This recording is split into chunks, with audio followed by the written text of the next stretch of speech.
forms of administration, which is important. And we know from the regular reports of the Equality Authority, for example, that we still encounter discrimination against women, migrants, the disabled, in both the workplace and the wider society. And we know, because we have sought to find out, that the regular monitoring of attitudes to people with disabilities by the National Disability Authority tells us that our commitment to equality is taking place against a background of increasingly negative public attitudes toward those in our society who may require accommodation, supports, and programs to assist them in participating in mainstream society. This is no easy evolution. Every step of the way had to be won. Every step of the way has to be preserved, and one is also then to push on to the greater kind of society I'm speaking of. Poverty is a great indicator of a failure to deliver inclusive citizenship, and it constitutes another great impediment to inclusive citizenship. I should tell you, I was recently speaking in Maynooth where Dr. Chairperson was present, and I suddenly, as I realised that it was in 1974 that poverty was discovered in Ireland. Poverty has been discovered and forgotten and rediscovered many times, and we cannot consider ourselves to be an inclusive society as long as there are those of our citizens who cannot engage with society in all its richness because they are trapped in economic circumstances that suffocate them and leave them drained of life. And on this St. Patrick's Day, they are our Irish that are drained of life. They are our Irish that are made insecure. Or those who cannot participate due to the absence of childcare or other services, or due to the poor health that often attends poverty. The poor health that is always exacerbated by poverty. Now, there have been in recent times those who suggested that inequality is inevitable or even beneficial in society. There is, thankfully, concrete evidence to the contrary. In a brilliant book, The Spirit Level, Wilkinson and Pickett from the University of York set out a few years ago to ask, are equal societies healthier societies? Their conclusion was an unequivocal yes. It showed that almost everything, from life expectancy to levels of mental illness, illiteracy, violence in the community is affected, not only by how wealthy societies, but how equal it is. The more equal the society, the better, the healthier the society. And they provided hard facts which demonstrate that societies with a bigger gap between rich and poor are bad for everyone in them, including the well-off, and that a more equal society is a healthier society, judged by almost every indicator. The protections then of our state must be sufficient to ensure that all citizens have the means to participate, to engage, to shape their world. And a society scarred by great divisions of power and wealth is not a society in which the human spirit can flourish. And there is more to life than simply the absence of threats to material existence. There is the business to be able to sing out one's life in the fullness of that should be possible. So I'm coming to the end, but social inequalities and poverty are two of the great challenges we face. However, another great moral and intellectual challenge lies in the inclination towards cynicism, or fatalism, or lack of imagination that has been one of the sad legacies of our economic boom and subsequent downturn. And sometimes it is even suggested to myself that having spent a lifetime, and much of it shared with so many of you here, that I should affect some kind of amnesia about all of this. But it is to me. It is the truth of my life.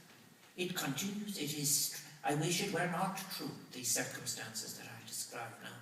And therefore it is incumbent upon me to address these wide themes, to try and keep not just the discourse going, but the necessary transformation that I believe is important not only in Ireland, but important in Europe, and important in the way we handle our relationships in our fragile globe, in our fragile world.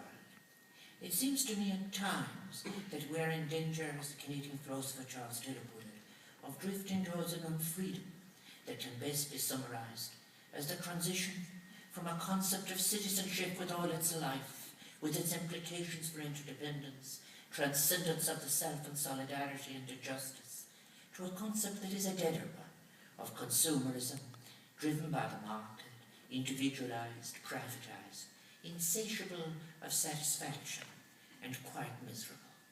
What is needed is our recovery as we commit ourselves on St. Patrick's Day, is to question the inevitabilities by which we have come to live, to recall and cherish that which makes us truly human, our consciousness, our capacity to question, to critique and shape the world in which we live, and help raise future generations.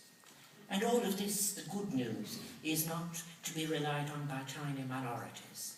For as another of the writers I have quoted said, egalitarian sentiments are hidden close to the hearts of vast numbers of people, of all shades of political opinion. Most people know how much we sacrifice to consumerism and know there are few things nicer than relaxing with friends and equals. And they know too that it is family, friends and community that matter to happiness, and know that our present way of life that I have described has at times been ruling the planet.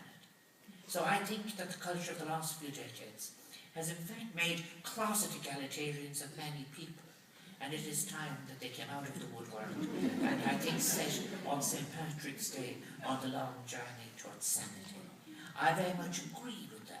I think we need to rebuild a sense of trust and community so that we can build a new economy predicated on a shared common good rather than speculative aspirations for individual aggrandizement. We must work together, agus is a slov of a céile menwit collectively to build this active, inclusive citizenship based on participation, equality and respect for all the flowering of creativity in all its forms. A confident and creative people is our aim, a people at ease with itself, a people that know and act consistent with the knowledge that our strength lies in our social solidarity, that together we have limitless possibilities, as I keep describing them, féidirachtaí control. And I'm delighted now, Marfocus Square, to tell you as well that it is very appropriate that I will be succeeded here by some of the finest music that at once draws on a long Irish or heritage of songs and music and something genuinely spiritual, as I said, a spirituality equally with our children, and that we will enjoy ourselves and celebrate. And as we celebrate this great day in our mixed weather, in the house of the people, your home and mine for a while, perhaps more mine than yours for the next 7 years. Always yours constitution. Let us remember that the capacity, this is the important thing, this is what makes us important, makes every single one of you important.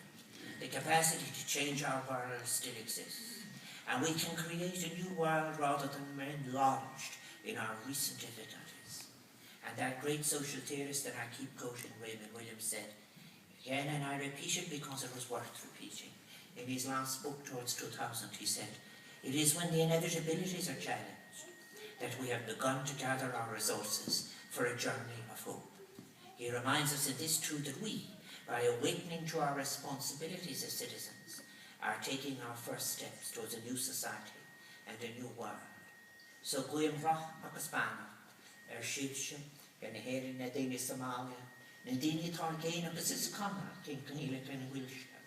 I wish all of you a happy, peaceful, wonderful St. Patrick's Day to you and yours, and may you have peace, and may the world emancipate itself to give you the joy and happiness that you ought to serve. Thank you for being with me now.